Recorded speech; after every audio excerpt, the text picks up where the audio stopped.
Usapang out of this world na naman tayo mga tol. Medyo na-miss ko rin pag-usapan yung mga ganitong klaseng topic, no? Mula kay Random Pinas. Ito yung pinakamalaking UFO sightings mga tol na naganap.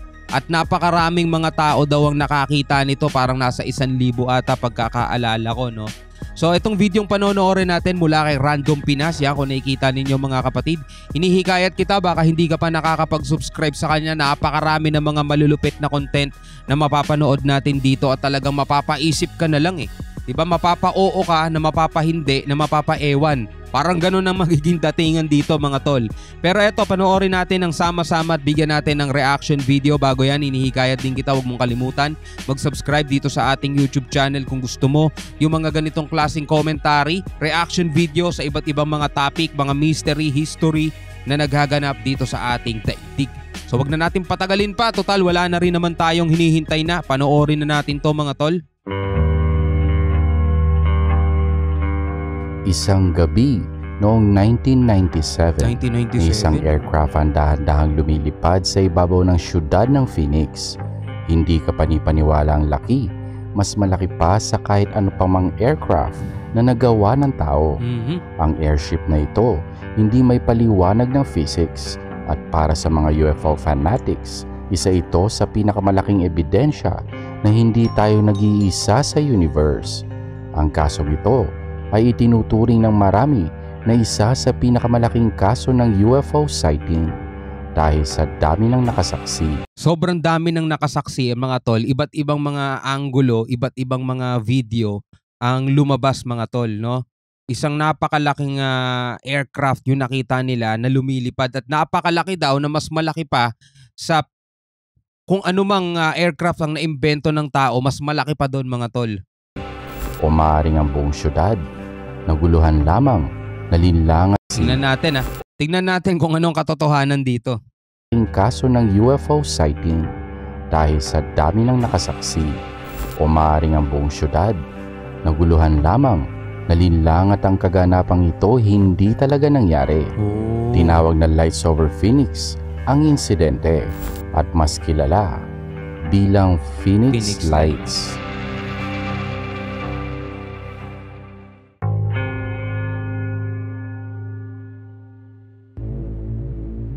March 13, 1997, bandang alas 7 ng gabi, 5 ilaw na nasa V-formation ang lumitaw sa kalangitan ng Phoenix, Arizona. Ayon sa report ng National UFO Reporting Center, ang unang tawag tungkol sa mga lights pumasok ng 8:15 ng gabi. Mula ito sa isang retiradong police officer sa Paulden, Arizona, 2 oras ang layo sa north ng Phoenix. Inilarawan ng police officer ang kanyang nakita at ito ang kanyang sinabi. A cluster of red-orange lights arranged in a V formation. 8:30 p.m. Si Tim Lay, isang management consultant, nakita niya at ng kanyang pamilyang mga ilaw. Noong unay, inakala nilang bituin lamang ito o mga satellites na siya namang nakikita kapag hindi maulap ang kalangitan. Ngunit nagbago ang lahat nang papalapit na ang mga ito. Nakita nilang V-shape ito at makikita kung gaano ito kalaki nang lumapit na ito sa kanila. Pagkatapos... So ibig sabihin hindi lang basta ilaw yung nakita nila. Kung baga kung saan mismo nakakabit yung ilaw, doon nila yun mismo yung nakita nila, no? Yan ayon sa National UFO, palaki nang lumapit na ito sa kanila. Pagkatapos yan, ayon sa National UFO Reporting Center, ay binaha sila ng tawag mula sa south ng Paulden residents na nagsasuggest na ang mga lights gumagalaw pa southeast. Sinasabing lagpas 1,000 ang witnesses. May mga piloto, police officers, residente, pati mga military officers naghahanap ng kasagutan. Sinasabi ng ilan na orb sa mga ito, ang ilan naman sinasabing triangles. Karamihan sa mga witnesses, sinasabing ang mga ilaw ay parte ng isang malaking craft, isang craft na walang kahit anumang tunog. Isang tao ang nakakuha ng video ng event na ito, si Terry Proctor. Grainy, mababa ang quality, ngunit makikita na ang 5 ilaw na sa V-like pattern sa kalangitan.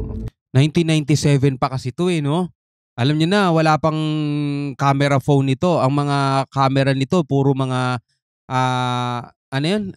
video cam na detape pa. Parang ganun pa yung quality nun, talaga medyo malabo. Kung ngayon yan lalabas mga tol, 'di ba? May iPhone 15 na. Iba na yung quality ngayon ng mga cellphone ngayon. May mga cellphone na kaya pang kuhanan kahit yung mismong crater ng buwan, 'di ba? So mas magiging malinaw sana kung ngayon. Pero ito kasi 1997 pa. Bandang alas 10 ng gabi, may pangalawang set ng ilaw ang lumitaw. Hindi bababa sa siyamang bilang ng mga ilaw na ito. Palutang-lutang sa parehas na lokasyon. Hindi naman maliwanag kung may kinalaman ng mga ito sa mga unang reports noong 7 p.m. Pero karamihan sa eyewitnesses, ang pangalawang sets of lights ang kanilang nakita dahil na-alerto na ang karamihan sa naunang sightings ng 7 p.m. Ayon sa isang article ng USA Today, sa mga panahong iyon, hindi nakikita ng air traffic controller sa mga lights sa radar, kahit pa nakikita nila ito visually sa kalangitan. Importante ang impormasyon niyan dahil kung eroplano ang mga ito, nakikita dapat sa radar. Sa video sa pangalawang event, makikitang nasa siyam na ilaw ang palutang-lutang sa kalangitan. Tila random na nagpapatay sindi ang mga ilaw. Ilang minuto itong nagpalutang-lutang at ang korte hindi na perpektong V-shape. Ayon sa isang article ng USA Today, sa computer analysis ng videotape, lumalabas na nasa 6,000 feet ang haba ng object. May 6, sa isang council meeting, tinanong ng City Councilwoman na si France Barwood ang City Manager na si Frank Fairbanks kung magkakaroon ba ng investigasyon sa insidente. Ngunit ayon sa kanya, ay hindi magagandang titig lamang ang kanyang natanggap. Sinabihan pa raw siya na hindi na dapat siya nagtanong pa ng ganoon. At ang Arizona Republic, nag-publish ang isang cartoon ni Barwood kung saan makikitang may light switch siya sa kanyang noo at may button sa kanyang jacket kung saan nakasulat, I love UFO. Sa kabila ng pangungutya, nakatanggap ng tawag si Barwood mula sa mga witnesses at lahat sila pare-parehas ang pagsasalarawan sa insidente. Gayunpaman hindi naging kilala ang insidenteng ito hanggang sa nag-publish ang USA Today ng isang article 3 buwan matapos ang insidente. June 18, 1997 nang nilabas ang article. Inilarawan ang pangyayari at ang istorya naging usapin sa buong Amerika. Ito ang ilan sa sinabi sa article. March 13th, hundreds of people reported an enormous object or objects in the night sky. It's the most confounding UFO report in 50 years. So far, there is no explanation, but the government is not investigating.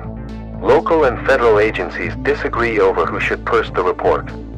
Habang naghahanap ng kasagutan ng buong bansa, nagsagawa ng press conference ang dating governor na si Fife Symington kung saan sinabi niyang alam niya kung sino ang responsable sa pangyayari at iniharap niya ito sa isang press conference. To escort the accused into the room so that we may all look upon the guilty party. Don't get him too close to me, please. Joke nila. Pero kahit kinutya ng governor ang insidente sa press conference na ito, kumbaga parang hindi niya sineryoso, no? di kalaunan ay inamin din niyang nakita rin niya ang aircraft. At sa totoo lang, nag-inquire ang opisina ni Symington tungkol sa insidente at wala silang natanggap na anumang kasagutan. Di ba? Ano kaya nangyayari, no? Bakit kapag may mga ganyang sightings, parang hindi ipinapakita ng gobyerno, interesado pa silang imbestigahan yan. Ano yun, para hindi na lang pag-usapan, no? Para maputol na agad yan, kalimutan nyo na. Kasi meron silang itinatago, no? Ano sa tingin ninyo, mga tol? Kung ang isang governor hindi nakatanggap ng explanation mula sa mga nasa kapangyarihan, hindi maiwasang isipin, ano kayang itinatago nila?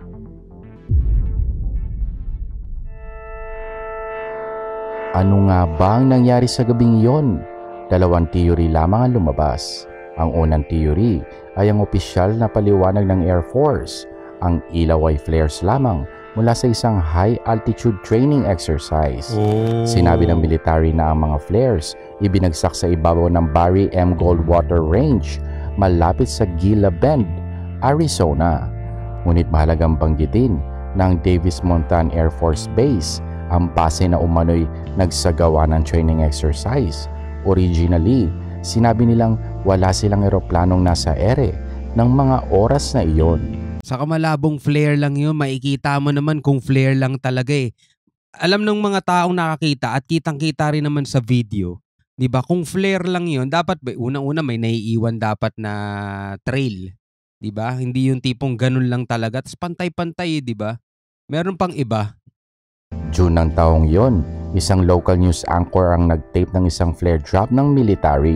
Ganyan ng flare eh, 'di ba? May makikita ka pa talagang trail eh. Yung parang usok niya. Ngunit para sa mga skeptics, hindi ito kaparehas ng Phoenix Lights. Isa pang importanteng detalye ay ang oras ng flare drop ng military ng gabing iyon. Apparently, ang flare drop nangyari mga alas 10 ng gabi. Parehas ang oras ang pangalawang sets of lights na lumitaw ng gabing iyon sa Phoenix. At kahit may paliwanag niya ng second sets of lights, hindi naman yan may papaliwanag ang unang set of lights na lumitaw 3 oras ng mas maaga. Ayon kay Robert Schefter, isang freelance writer at kilalang UFO skeptic, ang unang insidente ay dahil sa 5 A-10 jets mula sa Operation Snowbird. Ang Operation Snowbird ay isang pilot training program na ino-operate ng Air National Guard mula sa parehas na base, ang Davis Monthan Air Force Base. Ngunit gaya ng sinabi ko kanina, originally, sinabi ng base na wala silang eroplano sa ere. Ang pangalawang theory ay ang mga lights hindi flare, kundi totoo mga UFO at maaaring patunay ng extraterrestrial life dito sa Earth.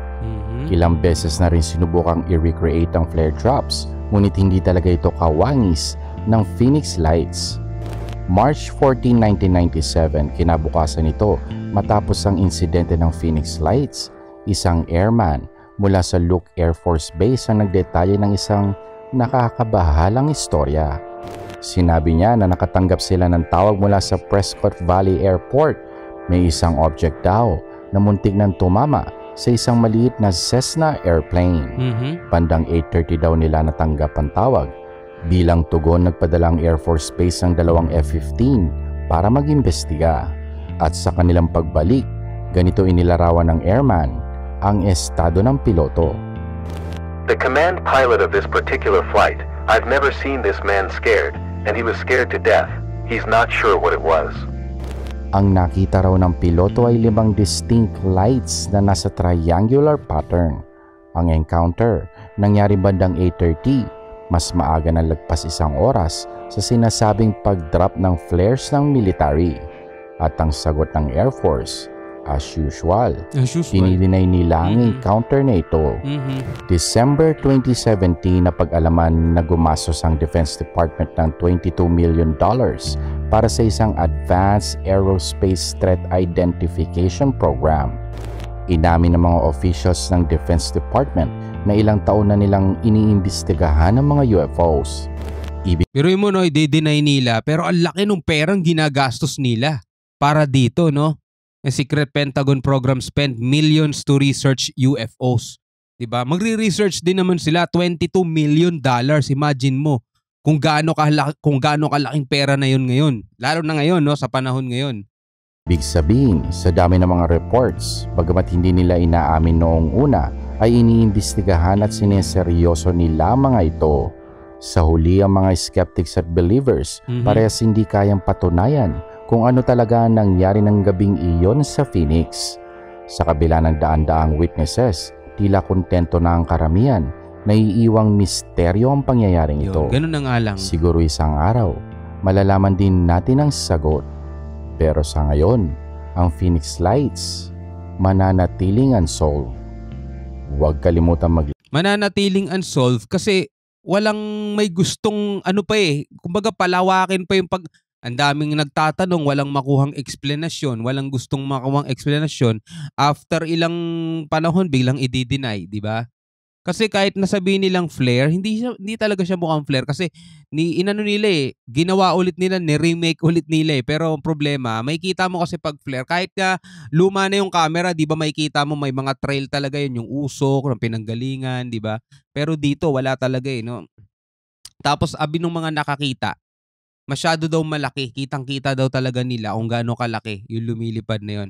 So mananatiling mystery talaga siya kasi ayaw pa rin siyang aminin ng gobyerno. Ikaw bilang isang tao, ano ang masasabi mo? Naniniwala ka ba sa mga alien? Comment ka na lang sa baba. Hanggang sa muli mga kapatid, ako nga pala si Shobaldi. Peace out.